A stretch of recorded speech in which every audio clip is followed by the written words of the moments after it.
You are a young guy. You are at the very bottom of the barrel. When you get to be my age, then you're going to be at the top. What is the thing that makes a man attractive? His position. His position and his place in the world, his success in the world. It's not money. Foolish guys confuse it with money. No, it's not money. Money is merely a signifier of the social position of the man. I mean, he's got a lot of money. That means that he's got a strong social position. The hottest a woman will ever be is in her early 20s, right? And the most attractive a man will be in his 40s. So if there are no rules in the sexual marketplace, you should see a lot of guys who are at their peak, at their 40s, who are doing very well, attracting 20-year-old girls, 21, 22-year-old girls. Do you see that? Yes, you do. You do it all, see it all the time. Look at Instagram. Instagram is basically the repository of all the pictures of these very hot girls hanging out with these very hot guys. Hot guys in the sense that they are sexually attractive to women. They might not be physically attractive. They might not be like a male model. But they've got what women want, which is the important thing. See? What women want, what they find sexy, what attracts them sexually is position, social position. And see, so since there are two different peaks, these two peaks, they congregate. It sort of like explains why girls begin to panic when they hit 30. Yeah, that's the famous wall. But it's not really a wall. It's more like the woman starts to realize that she is no longer as hot as she used to be. The point. In the past, there was a lot of societal pressure for you to pair up. Both you if you were a man and you if you were a woman. There was a lot of societal pressure to pair up and make a family. Settle down, but settle down early. And it's only recently where that pressure is gone. Parents are not forcing their kids or encouraging their kids or pressuring their kids to get married. On the contrary, in a lot of the Western democracies, they're encouraging them to fool around and keep on being a child as opposed to form a family. And so a lot of people do that. A lot of people just keep on fucking around, men and women, until they hit their 30s. And then all of a sudden they decide to settle down because the women start to freak out. And the men, what's happened to the men when they're in their early 30s, right? When all of a sudden the women start freaking out. The women start to freak out and want a relationship. And what do the men do? They settle because they don't realize that their best years are ahead of them. The women who are like in their early 30s, when they're hitting the wall, when they're realizing they no longer are as attractive as they used to be, they go and get a guy. And the guy who's in his early 30s and has behind him decades, plural, of just loneliness and not being very successful with girls. And all of a sudden, he's easing into his 30s, and these girls are going after him. These girls who are 30, 32, 34, 36, and they want him, they want to lock him down. What does he do? He says, oh man, great, yeah, finally, I'm gonna marry some girl. Yay, finally, I'm found a girl and I'll settle down and be happy.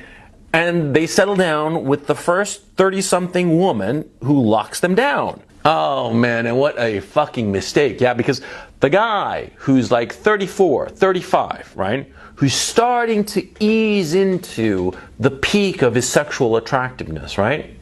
What happens? He's bumbling around not realizing that the peak is ahead of him. And some girl who's coming off her peak, who's on that downward slide, latches on to him.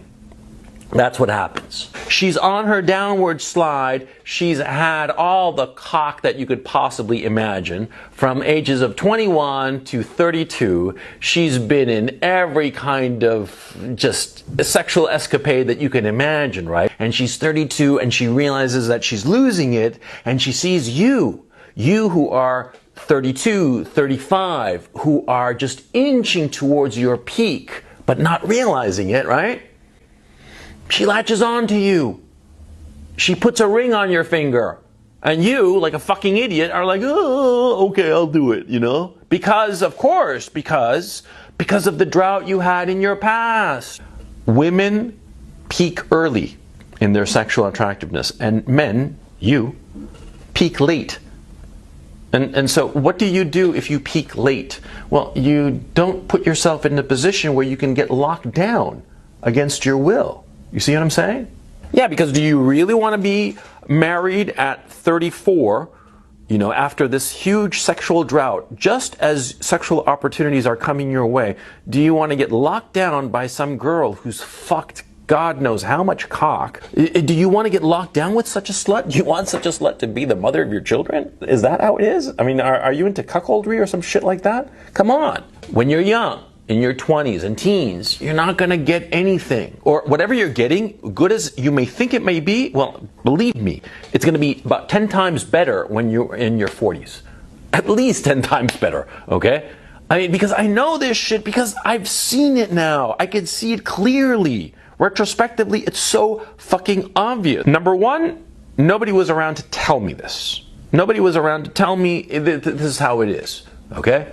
And number two, I was still under the illusions, the romantic illusions, that you can find love and you can find the one and you'll live happily ever after. These romantic illusions that in the reality of this deregulated sexual marketplace are just foolish, just absurd and ridiculous, because it's not only that they're not true, they are destructive. They go against your best interests. Where are you in terms of age? And where are you in terms of your career, your business, whatever earns you a living, right? You got to figure out those two elements, and that's when you can see where you are in the scale of your sexual attractiveness. You're working your ass off and you're lonely. You're lonely and isolated because you're just focused all on your work. Now, of course, this isolation is going to lead you to feel depressed.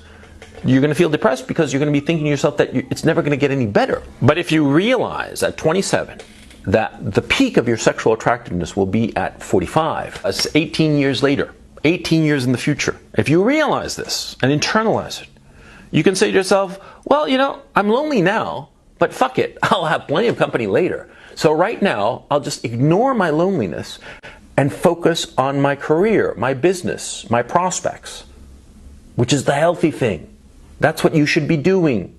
Now, of course, it's annoying and upsetting to be 27 and have a very good relationship with your right hand and nothing else. Yeah, of course you want to have a woman around, right? But what's important is that if you understand that in the future, all these sexual opportunities will come your way just as a function of your age, then you're not going to be so desperate. And more to the point, you're not going to make bad decisions. Because a lot of guys, out of loneliness, out of this misery, crushing misery, wind up hooking up with the wrong fucking women. Yeah, because what's your best interest? What do you want out of life? Huh? Well, it's very simple. If you're a man, you want to be successful in your career, establish yourself in your business, your career, your social milieu. You want to have some healthy children, 3, 4, the more the merrier. And you want a young woman because you can have, number one, lots of kids with her because she's young, she's got the time to have them. And number two, she will be energetic enough to take care of those kids. A woman in her 30s does not have the energy of a woman in her 20s. I've seen it firsthand, okay? So I know whereof I speak. So why are you going to lock yourself down with some slut who's fast approaching the wall, who tries to lock you down at 30, 32, 35, when the best years of your life are ahead of you?